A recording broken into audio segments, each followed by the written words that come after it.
Dans le dernier épisode, Je sais pas ce que j'ai fait. J'en ai racheté. J'ai aucune idée de ce qui va se passer demain.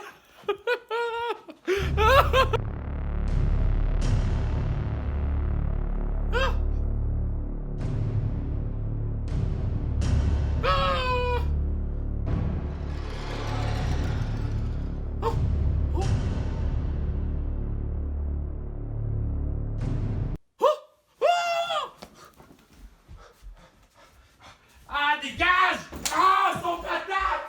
Sans patate! Oh, oh, oh, sans patate! Ah, ils sont où? Non! Il est mort! Oh, petit! Réveille-toi, petit! Oh, il est mort!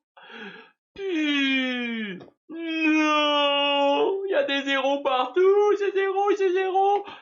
What? Non! Bonjour à tous et bienvenue dans ce nouvel épisode. Je vous laisse découvrir les zéros. Allez. Allez, on va de suite sortir du ce qui s'est passé. J'ai tout vendu. Ah! Non, j'ai tout vendu pour plusieurs raisons. Donc, cette semaine, compliquée, très compliquée. Du coup, comme dans le dernier épisode, j'avais essayé de Averaging Down, ça s'appelle. J'avais racheté au prix bas UCO, celui dont on ne parle pas. J'ai racheté du UCO. Je pense, j'avais mieux pensé avoir mieux compris ce week-end ce que j'avais acheté. Que c'était un basé un truc sur les contrats futurs, que les contrats futurs avaient passé du mois de mai à juin. Que oui, le truc était négatif, mais ça allait remonter, donc ça allait vraiment être bon, là là là. Et en plus, je savais qu'il y avait un reverse split. Un quoi? Un reverse split. Alors, un reverse split, c'est simple. Enfin, simple, un grand mot. En gros, c'est, disons, j'avais 25 actions. Ok? Enfin, non, disons, j'avais 100 actions. Que je découpe en 4 morceaux. De 25. Et ben, moi, un reverse split, c'est quand le mec qui a créé l'option dit, ok, je te prends des 25, je te convertis en un, et je fais ça ainsi de suite pour chacun des 25 paquets. Donc, au total, tu te retrouves avec 4 stocks. Et donc, chaque stock coûtait 1 dollar. Et ben maintenant, tu as 4 stocks qui t'ont coûté 25 dollars. Ok? Et là, c'est important. Qui t'ont coûté 25 dollars. Ça veut pas dire qu'ils valent 25 dollars. Et c'est comme ça qu'on s'est fait avoir. Et là, le drame. Et je me réveille mardi. Boum, boum, boum. Avec 2539 dollars. Et je finis mardi avec seulement 2467. Super dur. Super dur. J'ai perdu 240 dollars ce jour-là. Alors, je te dis ce truc négatif maintenant, et puis on parlera de truc positif plus tard, ok? Donc, pourquoi? Et oui, je suis en robe de chambre, et manière, j'ai pas de compte à rendre, hein? Ça me permet de me sentir mieux. Alors, je te montre ça. Parce que j'essaie de me sentir un peu mieux. Bon, je suis pas le seul à m'être fait couillonner, hein. Il y a plein d'autres gens des jeunes investisseurs ont foncé vers des ETF, parce que j'avais acheté des produits dérivés, pensant que le pétrole est remonté, qui ne traquaient même pas le pétrole. Et j'ai pas acheté le même qu'eux. J'étais un peu plus malin, mais pas beaucoup plus malin parce que je me suis fait avoir aussi pour la même histoire. Donc UCO, comme tu peux voir, on l'avait quitté, il était 1,35 le soir. Et du coup, le mardi matin, il était monté à 24 dollars. Ok, très bien. Sauf que, alors, déjà, ça explique l'impression d'écran que vous avez commencé l'épisode avec. C'était un bug de Robinhood qui a dit, oh waouh, tu as monté de 1,4 à 26 dollars, tiens, de l'argent. Non, c'est juste un bug graphique, jamais j'ai eu ça. Donc, j'avais laissé à 1,35 200 actions. Ok, 200 actions. Parce que j'avais racheté en 2 séquences pour essayer de rester au prix actuel pour pouvoir profiter au mieux de toute remontée. Et donc, ça m'a converti ça en 8 actions. Alors pour résumer, ce que j'essaie d'expliquer ici, c'est qu'une action m'a coûté 41 dollars si je convertis avec le reverse split, que je pensais qu'elles auraient commencé la journée en valant 33,75 dollars, mais qu'en réalité elles ont commencé la journée en valant 24,68. Donc en gros, il a commencé à 24. Donc j'avais déjà une perte, donc un delta, une perte de autour de 9 dollars l'action. J'avais déjà perdu 72 dollars. Disparu. Donc encore une fois, moi je pensais que ça allait monter à 33,68. 78, peu importe, ça a ouvert à 28. Après, moi, je pouvais pas le faire quoi que ce soit, et j'ai récupéré seulement autour de midi le contrôle. J'ai attendu un petit peu, mais ça s'est cassé la gueule, et j'ai lâché l'affaire à 16 dollars. J'ai fait, ok, c'est bon. Je les ai vendus 16. Donc j'ai réalisé 25 dollars de perte par action. Fois 8, 200 dollars. Donc 200 dollars de perte en mode, voilà, c'est comme ça.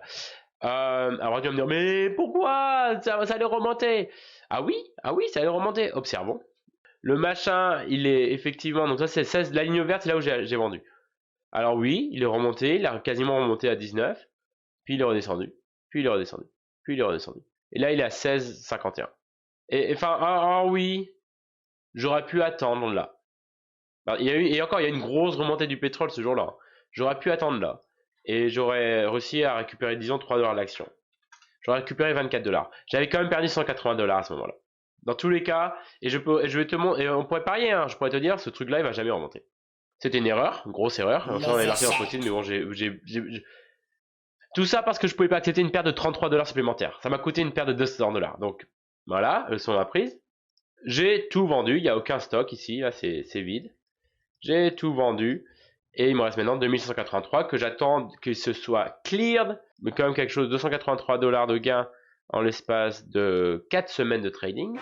Euh, faut quand même pouvoir apprécier. Mais justement, le fait que je puisse pas, que j'arrive pas à apprécier ça, c'est une des problématiques que j'ai avec toute cette histoire de boursicotage. Et je t'en parle dans la suite de cet épisode. Allez, j'aurais peut-être enlevé mon pyjama, je sais pas. Allez, à tout de suite. La suite. Déjà, j'étais pas content de la plateforme Robinhood parce que je me suis retrouvé à observer les cours du marché avec l'application Webull, W-E-B-U-2-L-L, parce que je pense que ça peut entendre autre chose. Du coup, j'étais en train de jongler entre les deux, ça a créé des problèmes des fois.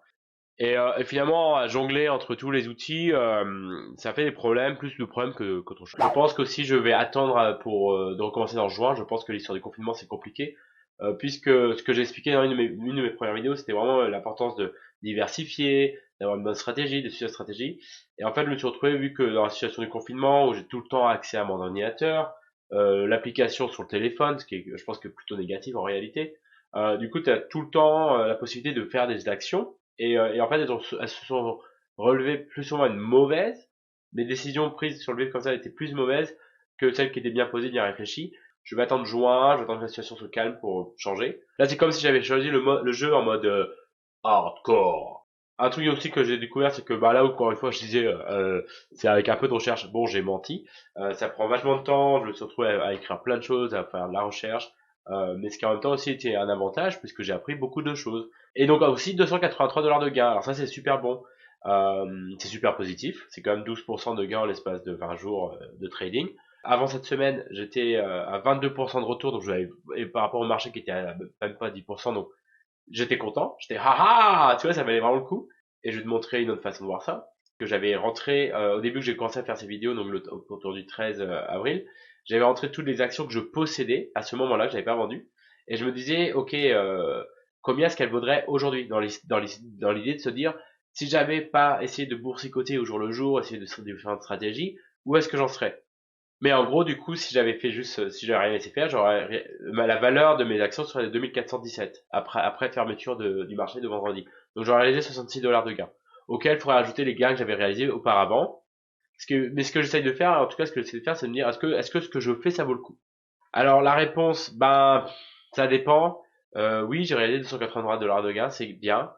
Mais peut-être que si j'avais juste acheté des bons placements et éviter d'essayer de changer au jour le jour, j'en serais arrivé au même et du coup j'aurais économisé du temps et passé plus de temps à faire autre chose, genre mon travail. Je sentais pas que le temps investi, le temps que j'ai vraiment investi dans ça, je le sentais pas voir le retour. Le Le futur. Alors futur. le futur, ça nous a. Qu'est-ce qu'on va faire dans le futur? Ah oui. Donc si je devais reprendre, bah du coup ce que j'ai fait, c'est que j'ai pu extraire toutes les transactions que j'ai vraiment effectuées. Là j'ai à travers 43 actions différentes. Donc tu vois, beaucoup, c'était très brouhaha, mais en même temps parce qu'il y avait beaucoup d'exploration. Et quelque chose que j'ai appris, c'est que là, je te montre les plus grosses pertes que j'ai fait. Bon, UCO, donc on a compris, hein, on veut plus jamais toucher de produits dérivés. Tout ce qui est aviation, c'est mes gains d'après. Donc ça c'est intéressant, par contre, tu vois, de où est-ce que j'ai perdu de l'argent. J'ai réussi à minimiser mes pertes. Euh, Encore une fois, j'avais acheté 5 actions à 32 $, aujourd'hui elles valent 22, donc j'avais perdu quand même 50 $, donc j'ai réussi à réduire mes pertes à 18 $, ce qui est bien. Boeing, pareil, on a réussi à réduire nos pertes de 10 $, mais donc clairement l'aérien c'est compliqué. Mais alors, t'as fait où des gains? Alors, où est-ce que j'ai fait des gains? Parce que là, allez, parce que je t'ai dit qu'on finirait la vidéo avec des choses positives. Donc là, du day trading à waouh, j'ai découvert, je pense que j'ai découvert la force du day trading. Néanmoins, le day trading c'est super, mais c'est vraiment encore plus de recherche, encore plus de travail, encore une mentalité différente, c'est constamment ça. Et j'ai pas réussi à renouveler l'exploit. Cette semaine, par exemple, je n'ai pas du tout réussi à renouveler l'exploit. Donc après, donc le pétrole, bah finalement le pétrole, il m'aura rapporté un peu. Si c'était pas pour ICO, si j'étais resté ma stratégie, faire du occidental, faire du exam et tout, exemple j'aurais pu racheter encore cette semaine à 39, le revendre quand il remonte à 44 et réaliser encore du bon gain. Donc clairement j'aurais pu réussir à réaliser à chaque fois des 40 $ de gains avec Exxon. Disney c'était un truc que j'avais vraiment à faire de l'argent. Tout ce qui était technologique j'ai réussi à faire du bon gain. Donc pour conclure, c'était une bonne expérience, j'ai réussi à faire du gain, donc ça c'est positif, c'est vraiment très bien, réussir à rentrer dans le jeu en mode difficile, ultra difficile même, et réussir à ressortir en revenant du gain, c'est bien. Oui, j'ai envie de refaire, mais dans un environnement différent, dans un contexte différent. Oui, j'aime vous parler, ça va. J'aime beaucoup ça, je trouve que c'est vraiment très amusant à faire, et puis j'essaye vraiment de partager mon expérience et que vous en faites ce que vous voulez. Là, rentrer maintenant, je pense que c'est compliqué, je pense pas que je veux rentrer maintenant, j'attends que les choses se tassent. Je pense qu'on peut facilement retomber, reperdre 20%, 30% dans le marché d'ici les semaines qui viennent. Donc je vais attendre que les choses se calment, se tassent un peu. Et c'était une bonne expérience, j'ai appris plein de choses et c'était super cool. Mais ce n'est pas vraiment fini. Ah ah. Donc ce n'est pas totalement fini puisqu'en fait ce que j'ai fait c'est que ils sont là, ils sont sauvés. Ça c'est mon portefeuille quasi optimal je dirais. Et ça c'est ce qu'on appelle le paper trading et ça c'est pas mal. Si t'es comme moi et que ça t'intéresse, au lieu de faire comme moi, de prendre le jeu en mode difficile et risquer ton argent, le paper trading c'est en fait ça permet d'avoir toutes les fonctionnalités de la bourse, mais avec du faux argent. Au moment où j'ai vendu tout Robinhood, je me suis dit, attends, j'ai envie de voir, je suis curieux de savoir ce qui se passerait, est-ce que j'ai eu raison ou pas de tout vendre, et donc j'ai créé ce truc-là pour voir où j'en serais. Euh, donc on verra, donc peut-être que ça on suivra leur aventure à nos petits gaillards, voir où est-ce qu'ils iront d'ici les semaines prochaines. Oh, et puis manière, on se tient au courant, hein. Allez, et peut-être que la prochaine fois, je me serai coupé les cheveux. Allez, on se voit peut-être à bientôt, bon dimanche, ciao. Merci d'avoir regardé cet épisode, n'hésite pas à t'abonner, et on se retrouve vendredi. Allez, bon dimanche.